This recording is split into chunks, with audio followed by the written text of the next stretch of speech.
বাংলাদেশের শতকরা 98% মুসলমান জাকাতের কনসেপ্ট বুঝে না। এজন্য ইসলাম দারিদ্রতাকে রিমুভ করতে চায়। আমার দিকে তাকান, এই ফর্মুলাটা ইসলাম দিয়েছে জাকাতের, কিন্তু দুঃখজনক ব্যাপার হলো বাংলাদেশের শতকরা 98% মুসলমান জাকাতের কনসেপ্ট বুঝে না।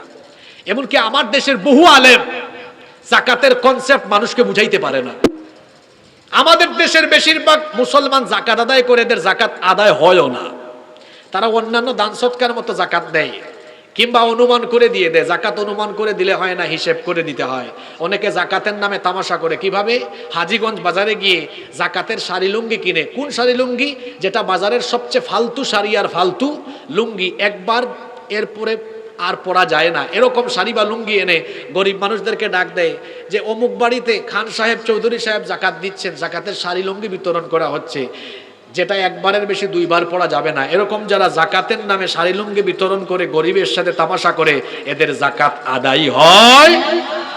ফুকাহায়ে কেরাম বলেছেন, এভাবে জাকাতের নামে যারা শাড়ি লুঙ্গি বিতরণ করে, এদের জাকাত আদায় হয়।